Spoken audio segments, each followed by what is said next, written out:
श्रीमद् भगवद गीता गीता का 7 श्लोक 20वां। न जायते म्रियते वा कदाचिन नयम भूत्वा भविता वा न भूयव अजो नित्यः शाश्वतो यम पुराणो ना हन्यन्ते हनुमाने शरीरे।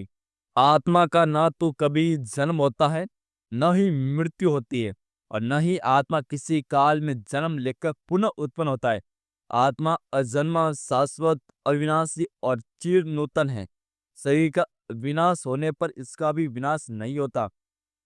गुणात्मक दृष्टि से परमात्मा का अणु अंश परम से अभिन्न है, पर शरीर की भांति विकारी नहीं है। कभी कभी आत्मा को स्थायी या कुटस्थ कहा जाता है। शरीर में 6 प्रकार के रूपांतर होते हैं। वह माता के गर्भ से जन्म लेता है, कुछ काल तक रहता है, बढ़ता है और कुछ परिणाम उत्पन्न करता है। धीरे धीरे क्षीण होता है और अंत में समाप्त हो जाता है। किंतु आत्मा में ऐसे परिवर्तन नहीं होते। आत्मा का अनजन्मा है, किंतु चूंकि वह भौतिक शरीर धारण करता है, अतः शरीर जन्म लेता है। आत्मा न तो जन्म लेता है न मरता है। जिसका जन्म होता है उसकी मृत्यु भी होती है। और चूंकि आत्मा जन्म नहीं लेता, अतः उसका न तो भूत है न वर्तमान या भविष्य। वह नित्य, शाश्वत तथा सनातन है, अर्थात उसके जन्म लेने का कोई इतिहास नहीं है। हम इस शरीर के प्रभाव से आकर आत्मा के जन्म मरण आदि का इतिहास खोजते हैं। आत्मा शरीर की तरह कभी भी वृद्ध नहीं होता, अतः तथाकथित वृद्ध पुरुष भी अपने बाल्यकाल या युवा अवस्था जैसी अनुभूति पाता है। शरीर के परिवर्तनों का आत्मा पर कोई प्रभाव नहीं पड़ता। आत्मा वृक्ष या किसी अन्य भौतिक वस्तु की तरह क्षीण नहीं होता। आत्मा की कोई उपसृष्टि नहीं होती। शरीर की उपसृष्टि संतानें हैं, और वे भी अविशिष्ट आत्माएं हैं, और शरीर के कारणों वे किसी न किसी की संतानें प्रतीत होते हैं।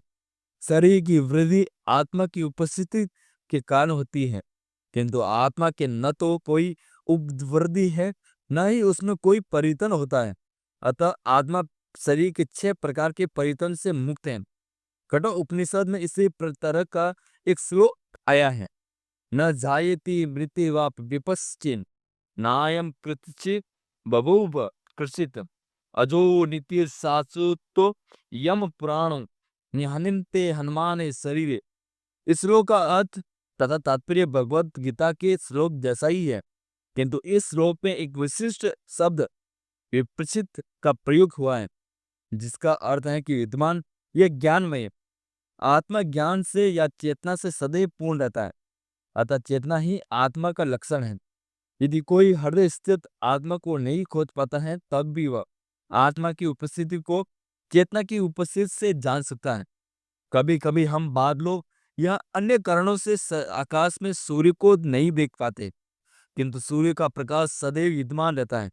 अतः हमें विश्वास हो जाता है कि यह दिन का समय है। प्रातःकाल जो ही आकाश से थोड़ा सा सूर्य प्रकाश दिखता है, तो हम समझ जाते हैं कि सूर्य आकाश में है। इसी प्रकार चूंकि शरीर में, चाहे पशु के हो या पुरुषों के, कुछ न कुछ चेतनाएं रहती है, अतः हम आत्मा की उपस्थिति को जान लेते हैं। किंतु जीव की यह चेतना परमेश्वर की चेतना से भिन्न है, क्योंकि परम चेतना तो सर्वज्ञ है, भूत, वर्तमान तथा भविष्य के ज्ञान से पूर्ण है। विशिष्ट जीव की चेतना विस्मरणशील है। जब वह अपने वास्तविक स्वरूप को भूल जाता है, तो उसे कृष्ण के उपदेशों से शिक्षा तथा प्रकाश और बोध को प्राप्त होता है। किंतु कृष्ण विस्मरणशील जीव नहीं है। यदि वे ऐसे होते, तो उनके द्वारा दिए गए भगवद गीता के उपदेश व्यर्थ होते।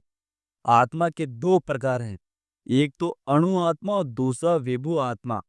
कठोर उपनिषद में इसकी पुष्टि इस प्रकार हुई है। अणुर्ण्यात्महंतो मह्यान आत्मस्य जंतो निहितो गुह्यम तम कृतु पश्यति वित्त शोको धातु प्रसादन महिमान मात्मन।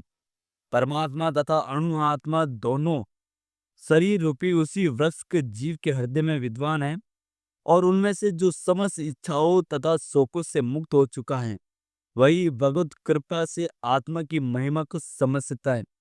कृष्ण परमात्मा के भी उद्गम है, जैसे कि अगले अध्याय में बताया जाएगा, और अर्जुन अणु आत्मा के समान है, जो अपने वास्तविक स्वरूप को भूल गया है। अतः उसे कृष्ण द्वारा और उनके प्रामाणिक प्रतिनिधि गुरु द्वारा प्रबुद्ध किए जाने की आवश्यकता है।